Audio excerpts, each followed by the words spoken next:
come in. And he spoke to us for quite some time, and he said this type of surgery is so high risk and serious that we're not sure when Paul will wake up. So we were thrilled that the night of surgery he actually opened his eyes. He had on an oxygen mask at the time and had an oxygen tube. And the next day they kept it on so he could breathe through the night. They needed to monitor him closely. But on Saturday, the next day, they removed the oxygen tube, and Paul was breathing on his own. His eyes were open, and his first words were, "Thank you, doctor. Thank you, doctor. Operation. Operation." And I can see or I can sing. We're not sure exactly which one it was, but when he said, "Thank you, doctor," and then tears streamed down Paul's face, and also down all of ours. We absolutely couldn't believe it. It was a miracle. It took our breath away, and we knew the hand of the Lord was in this, and that Paul, at such a young age, knew what was happening to him. He knew, that boy, that precious little boy, knew that he was flying from Africa, from South Sudan to Nairobi, Kenya, and all the way to the United States, for a doctor to cure him and to help him with the disease that he was facing. Thank you, doctor. Thank you, doctor. Thank you, doctor. Right now, I can see. Seeing Paul walk down that hallway and walk down that sidewalk with his uncles, and he's walking with Atem Garang,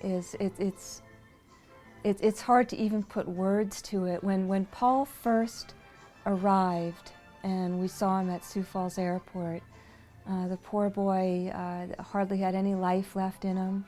He hadn't walked. He hadn't been able to walk in months. He wasn't eating for a long time already. And to see him walking and laughing, it sends chills up your spine, and an incredible amount of joy. The whole time, the hope and the prayers that we were holding on to, we just kept hope and trust that we knew this would have a good ending, and we stayed positive the whole time and kept praying. And when we look at how Paul arrived and how he looks now, it was an absolute miracle, and all of us can't say thank you enough to the doctor. This is Dr. Wilson Asfora from Brazil, absolutely incredible neurosurgeon who was willing to do this when other doctors and other teams of doctors in different areas around the world had said no and did not want to go near this type of surgery. So we are elated, we are grateful.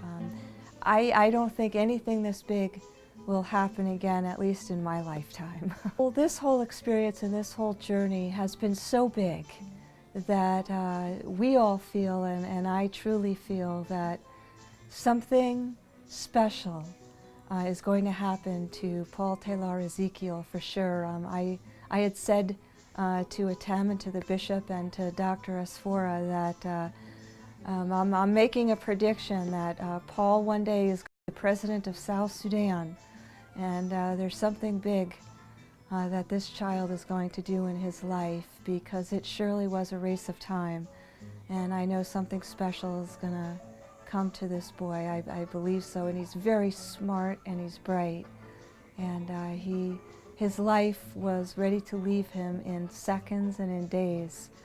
And he's alive, and he is well, and he's saved. He hopefully has a very healthy life in front of him now.